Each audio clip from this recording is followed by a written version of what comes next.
A Catalunya, especialment al Pirineu Oriental, es trobaven les matèries primeres, aigua, menes i carbó vegetal que la farga catalana necessitava pel seu procés.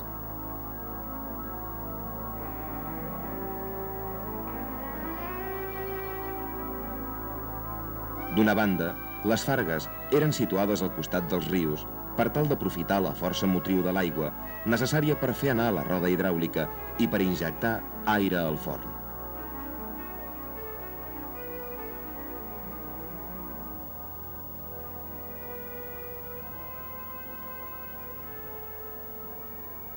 En segon lloc, a les muntanyes, a petits afloraments actualment exhaurits, s'hi trobaven les menes, productes geològics enriquits amb un tipus determinat de mineral, en aquest cas de ferro. Les menes emprades més freqüentment eren la limonita, o hematites bruna, i l'oligist, o hematites roja.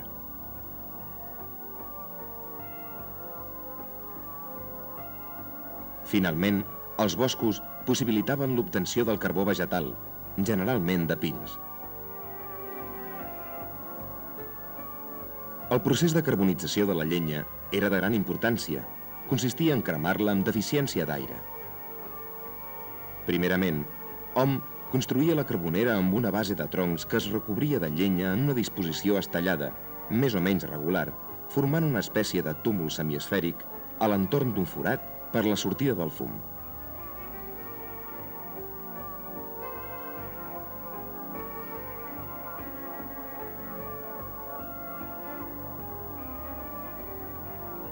El túmul era recobert de fulles prèviament prensades i es formaven amb pedres els anomenats respiraders de base per l'entrada de l'aire.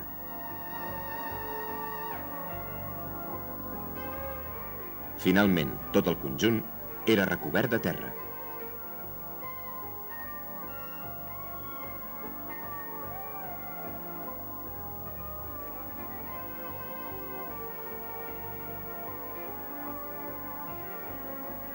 El procés de carbonització era lent, depenent la seva durada de la quantitat de llenya.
Un cop acabat el procés, s'obtenia un carbó vegetal porós i molt pur, amb molt poques sals i amb un gran percentatge de carboni. La disposició dels elements constitutius d'una farga catalana es regia per les condicions del lloc, pel gust i la capacitat creadora del fargaire i pels mitjans econòmics del propietari. Però sempre, a totes, hi havia almenys un o dos martinets. I un forn amb la respectiva trompa d'aigua. El forn tenia forma de piràmide invertida, amb 3 parets planes i una convexa, destinada a fer més fàcil l'extracció del producte final o macer. Part del secret en la construcció d'un forn residia en la tovera, que era col·locada a uns 25 centímetres del fons del forn i amb una inclinació d'uns 45 graus. La trompa era un enginyós sistema d'insuflar l'aire al forn.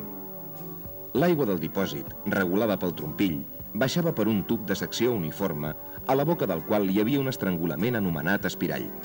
Això feia augmentar la velocitat de caiguda de l'aigua, creant una depressió i provocant un arrossegament de l'aire de fora del tub, que una vegada a la caixa dels vents i sense dissoldre's en l'aigua, s'eliminava a través de la tubera degut a l'augment de pressió.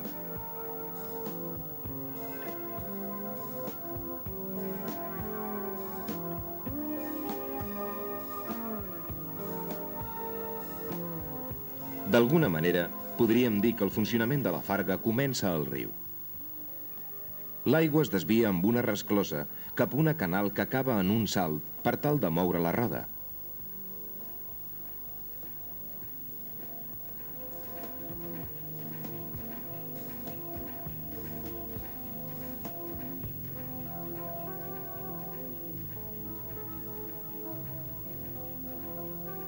L'eix d'aquesta, el calaire, transmet el moviment circular a una corona de ferro molt ferma, la bota, que té 4 lleves anomenades palmes. Aquestes fan moure el mall. El mall és un martell gegantí, d'uns 500 quilos, el mànec del qual és un tronc d'arbre, generalment de roure, que actua com una palanca i pica sobre una enclusa formada de baix a dalt per la pedra, l'edema i el damet. Al forn de la farga, l'operació comença cobrint-ne el terra amb carbó. Després s'encén i es col·loca una planxa de ferro al mig del forn en posició vertical. Quan el carbó és encès, hom hi aboca verticalment una capa de mena i una altra de carbó. Retirada la planxa, es recobreix de carbó humit, petit i d'escòries, de manera que la superfície pren una forma lleugerament arrodonida. S'insufla aire per la tubera i durant 3 o 4 hores hom hi afegeix carbó i mena concentrades, tot eliminant alhora les escòries líquides. L'operació s'acaba quan al fons del gresol s'hi forma el macer. El macer, anomenat també pels fargaires ferro buidat, és una massa porosa de ferro amb inclusions d'escòria, com podem veure amb aquestes microestructures.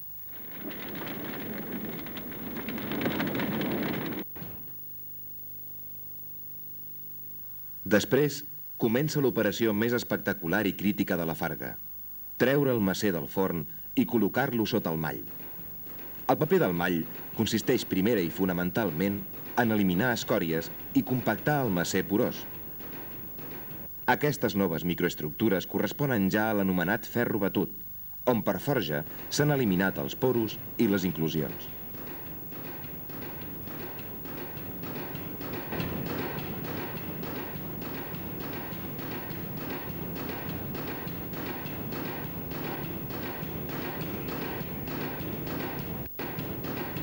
L'altra finalitat del mall és donar forma adient al ferro batut per les indústries derivades.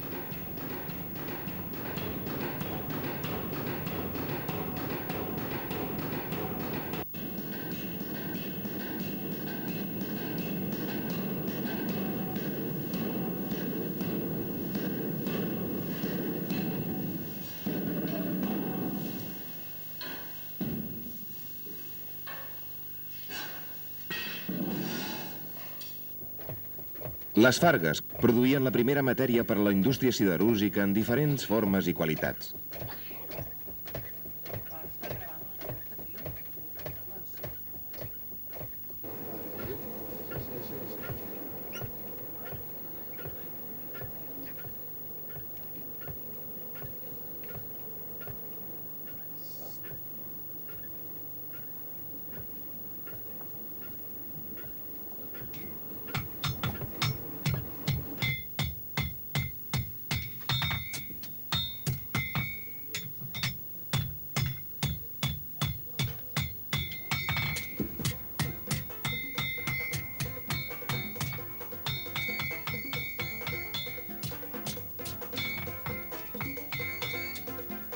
Per aquest motiu, a Catalunya es desenvolupà una important indústria metal·lúrgica derivada de les fargues, una indústria que produïa ferradures, estris pel camp, armes, reixes, claus, encluses, etc., d'una qualitat tal que encara ara podem trobar analogies entre aquella tècnica ja del tot desapareguda i la siderúrgia més moderna.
Estem acostumats a prémer botons per fer anar màquines i som poc conscients del treball que en total aquestes fan per nosaltres. La màquina ha alliberat l'home de fer treballs pesats i ha possibilitat augmentar enormement la producció a les fàbriques. Avui, la majoria de màquines d'una fàbrica es connecten a l'electricitat, és a dir, tenen un motor acoblat que fa girar un eix i aquest, a través de diversos mecanismes, fa que la màquina realitzi el treball pel qual ha estat dissenyada.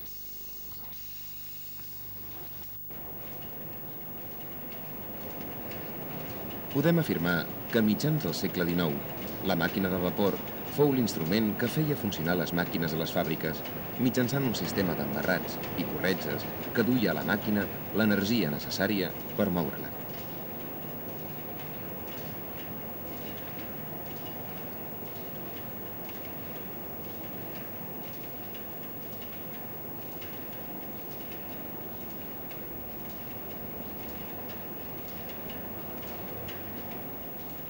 La màquina de vapor va ser la primera màquina que proporcionà l'energia independent de les fonts d'energia natural que fins al segle XVIII eren la de l'aigua, la de l'aire i la de l'animal. I va ser l'únic existent durant un segle fins que a mitjans del segle XIX no es va inventar el motor de gas i el motor elèctric. La màquina de vapor va aparèixer quan la revolució industrial a Anglaterra estava en ple desenvolupament i li va donar un impuls definitiu en possibilitar un major rendiment, provocant un estalvi de mà d'obra i un augment en la velocitat de producció. Va ser així com la màquina de vapor es va convertir en el símbol de la industrialització d'Occident del segle XIX. Observem aquesta màquina de l'antic vapor Aimeric i Amat. La gran roda d'energia feia girar una corretja.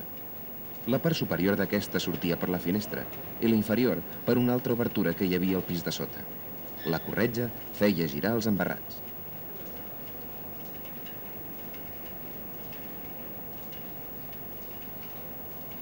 Però com funciona aquesta màquina? Aquesta màquina funciona gràcies a la força del vapor que empeny un pistó. Observem el moviment.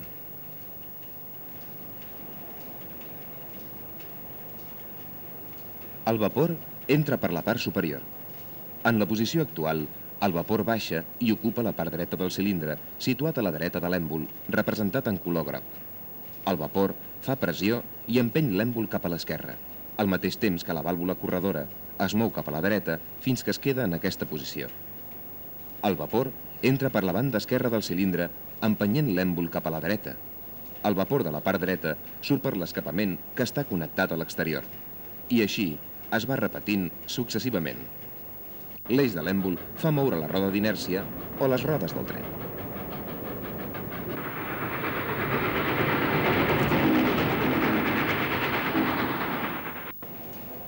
L'aigua calenta es torna a injectar dins la caldera, la qual la torna a reconvertir en vapor.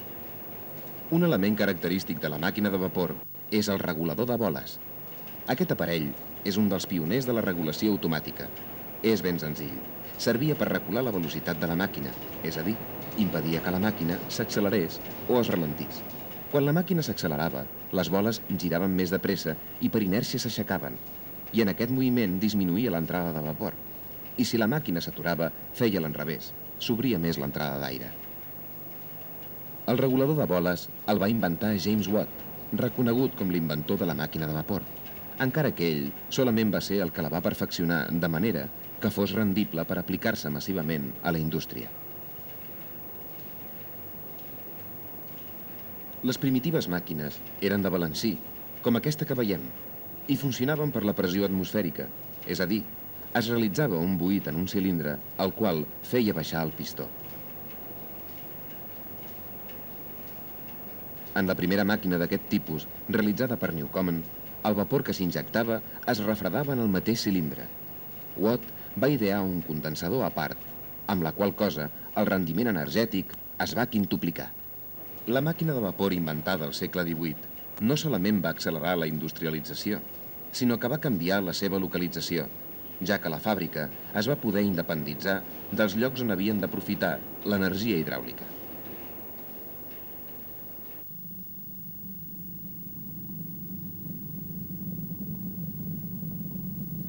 Una altra gran aplicació de la màquina de vapor va ser als medis de transport.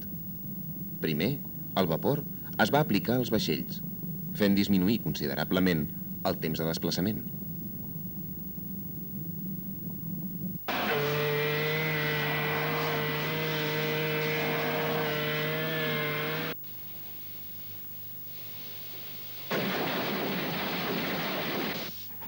Però l'aplicació més important va ser el ferrocarril, el qual va canviar el concepte de distància i va apropar llocs que sempre s'havien considerat com a molt allunyats.